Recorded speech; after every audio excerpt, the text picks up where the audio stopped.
Yes, people, how's it going? Welcome back to Lily White Lane. Hope you're doing good. Hope you're keeping safe and well. And in the words of Alan Partridge, hope you're having a ruddy good Thursday wherever you are in the world and whatever you are planning to get up to today and over the rest of the week as a whole. The weekend is upon us. Spurs are set to play their third game of the new Premier League season this Saturday as the boys do travel to take on Iriola's Bournemouth by the South Coast at 12:30, and I'm buzzing for it, and I love the fact I'm buzzing for the weekend again and buzzing to watch Tottenham Hotspur. For years it's sort of been like Spurs play on the weekend. Okay, we'll watch it, we'll get a little bit excited. Now I cannot wait for the next time Spurs play because of the football we're playing, because of the players we've got and the manager we have, and I can't wait to watch the game on Saturday. And that's a great feeling. It's a great feeling when a game finishes and you just can't wait for the next one. You cannot wait for the next one, which it hasn't been like the last few years. It really hasn't been like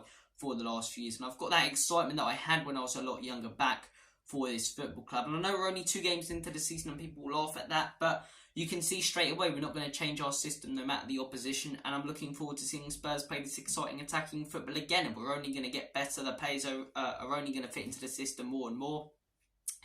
And yeah, I can't wait for it. Absolutely can't wait for it. Bournemouth away. The last few years you've been looking at that fixture as a fan going, that's an easy 3 points. No game is easy in the Premier League. We know that now. But Bournemouth, they've signed some good players. Like I say, Alex Scott is a fantastic signing. They've already got some good players. Solanke scoring early this season. Semenyo as well, good player. Yeah, they've got a decent team, this Bournemouth side. A good manager in Iriola's. The hipsters love him. We'll see how he gets on in the Premier League. First 2 games, a draw against West Ham. Probably should have won that game.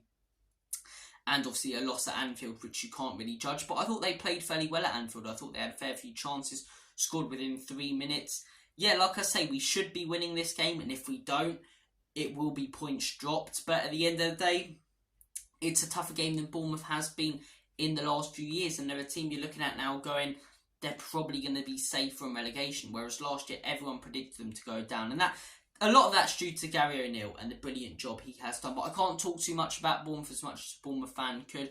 So let's talk about Tottenham Hotspur. Tottenham Hotspur heading to this game after a point away at Brentford, which I personally thought was a brilliant point. A lot of people going, I should have taken the 3 points would have been phenomenal. But you've got to consider, I believe only 1 team went there last season. I may be wrong, it may be 2.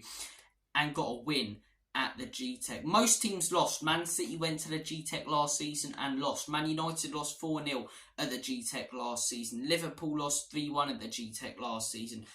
Most top teams went to that stadium last season and lost. I think, yeah, it was 2 teams who beat them. It was Arsenal and Newcastle, I believe. So it's really not an easy ground to go to.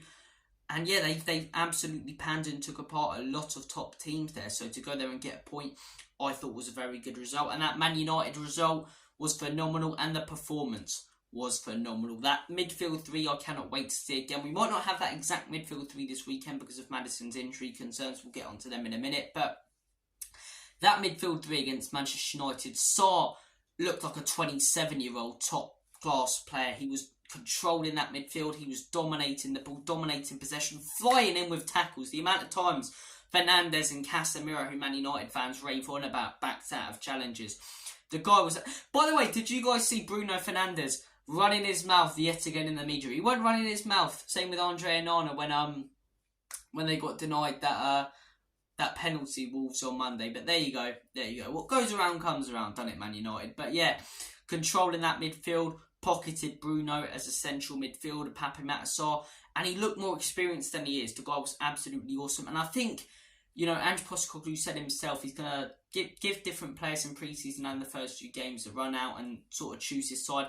I think he's got his side now. I think one of the last questions he was thinking about, this is judging that we don't sign any more players, which I hope we do, is Skip or Pape Matar as that midfielder. I think it's got to be Pape Matar. I like Skip, but I think Sarr's a better player. I think he's got more potential. I know a lot of Spurs fans won't like that, but I do. I really do. I think, he's had best time at Spurs and time to prove himself in the Prem, and he already is more than Skip in my opinion. So I really like Sarr. I thought he put in a brilliant performance. And yeah, Maddison, awesome. Bissouma, the best player in these last 2 games, and I'm looking forward to seeing him again at Bournemouth. I mentioned something about Maddison there and that other midfield choice. Maddison is set to miss this game. That is the news we are hearing. It's not definite. It's not definite. There is a chance that Maddison plays, but it's looking increasingly likely that Maddison will not start this game. Obviously, he left the game last weekend against United on crutches. Hopefully, he's back to full fitness soon.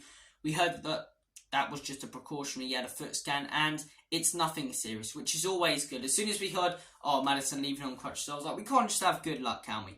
We cannot have good luck. This world-class, well, not world-class player, a lot of fans will get annoyed at that, but this top player comes into the club, really impresses in his first 2 games, and then gets injured. It's typical, isn't it? Typical for Tottenham. But look, it is only a small niggle.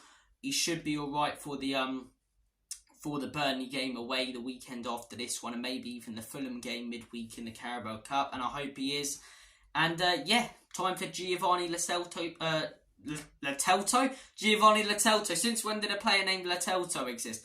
It is time for Gio Lo Celso to step up. There's one thing that the kids want you to know: the best of the world is Gio Lo Celso. That's a good song, but it never got sung because it came up in lockdown. But look, I was questioning Lo Celso all summer long, like many Spurs fans, and I was sort of edging more towards getting him out the club. But what I saw of him in pre-season, I really liked, and I think he could be that perfect backup midfielder. We've heard rumours this week that he doesn't want to be that backup midfielder, but then we've heard also reports coming out that those were fake. So, believe who you want to, but I'm gonna believe the ones who are saying those are fake, because why would you make up that a rumour's fake if it's not? So, Giovanni Lo Celso, it is his chance to step up. He's going to need to take these chances if he wants Big Ange to ponder who he's going to choose in the attacking mid, because right now it's Maddison every day of the week when he's fully fit, and Gio when he's injured. If Giovanni Lo Celso can step up this weekend with a goal, an assist, and a really good performance, or something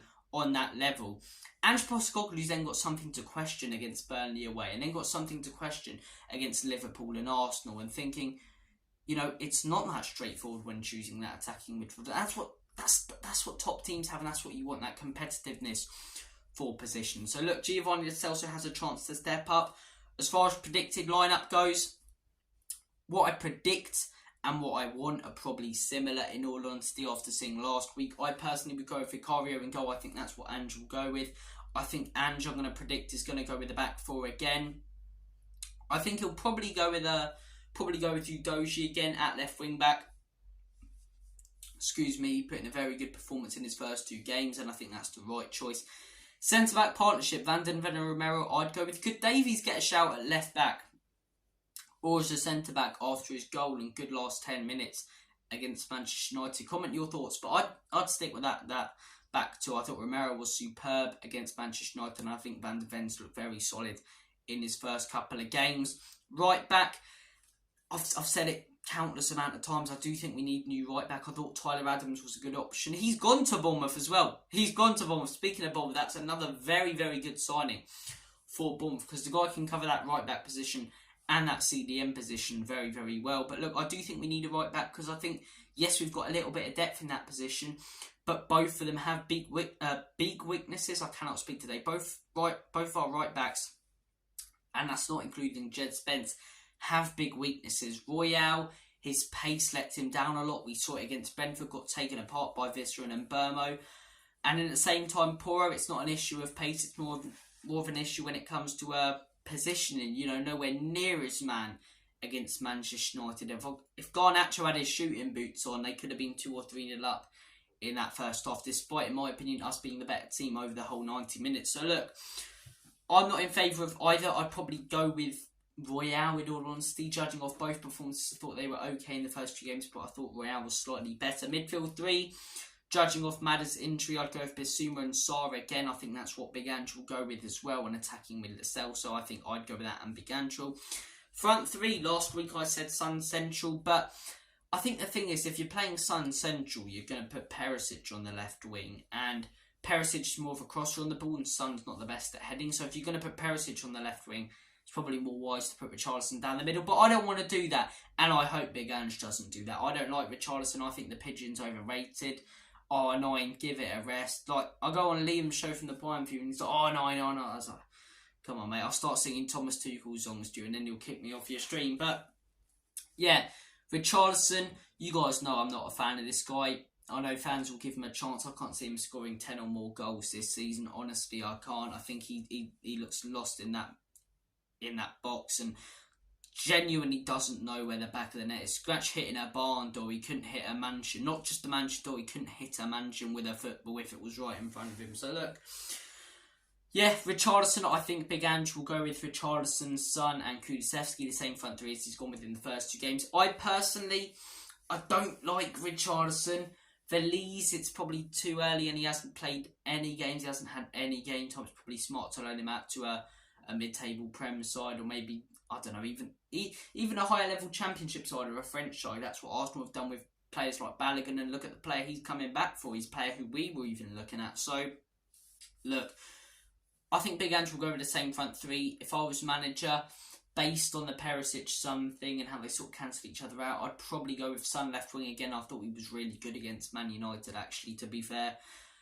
I'd have to go for Richarlison down the middle, wouldn't I? And Kulu or Solomon. Kulu's looking like a bit of a one-trick pony, but it was one of his better performances against Man United. So I'd go with the same front three that Big Ange would go. So me and Big Ange pretty much have their same lineups. There you go. Guys, I've given you a predicted lineup of what I want the lineup to be. We've talked a little bit about Bournemouth and what they're bringing to the table. Like I say, some good signings, exciting attacking team with a good manager. I'm looking forward to this game. 12:30 kickoff. It's important to just get the wins in these games. I think the 12:30 kickoff on a Saturday, the Friday night game and the Monday night game, I think we will put in a good performance because I can't see how we're not going to with this manager. But it's all about getting those 3 points when everyone's watching, everyone's trying to get you to slip up. That's why this one's been televised. If we were at home to Bournemouth, they'd move this straight to 3 o'clock, I guarantee it. So look, Tottenham versus Bournemouth. My score prediction, it's away. I think Bournemouth... Do I think Bournemouth will score? Do you know what? I'm going to go with another clean sheet. I think the momentum will carry from the Manchester United game will be fantastic. I think we might lack a little bit of creativity without Maddison, but I do think Gio will bring enough. I'm going to go with a 1-0 Spurs win. I don't think it'll be a scrappy 1-0 Spurs win where we're hanging on. I think we'll have more chances, more possession. I think we'll probably score in the first half and then dominate the ball towards the end. Who's going to score the goal? Last few games, it hasn't been the front. The front three haven't scored yet, and we've scored 4 goals. It's been Sarr. Pape Matar Sarr scored, Ben Davies scored, Romero scored, and Royale scored. It's time for Udogie to score in it. I'm going to go with the Udogie goal, 1-0 Spurs. I'd love a Richarlison goal if he did start. Prove me wrong, Richie. I want nothing more than to prove me wrong. If he proves me wrong, I'd love it if he called me out or something, because I want nothing more than to be proved wrong in this guy. But I can't see myself being proved wrong. But I'm going to go with the 1-0 Spurs Udogie goal. Udogie or Bissouma. One of those is going to score. Bissouma man of the match again. Genuinely, do you know what? I can see this guy being the first ever Premier League player to get man of the match in every single game he plays in. I'm not even joking. The guy, every single game I've seen him in pre-season and the first couple, has dominated. So look, Bissouma man of the match again. Either him or Udogie will score. Thank you for watching this video. Have a smashing rest of your week. Couple more days, then we are there at the weekend. If you have enjoyed this video, make sure to give that like button a Tyson Fury right hook. Smash that subscribe button as well. Tap that notification bell so you'll be let know every single time we do upload. You guys are wicked. Take care of yourselves, you bloody legends. And as always, come on you Spurs. In Big Ange we trust. Enoch and Levy out. Up the Spurs.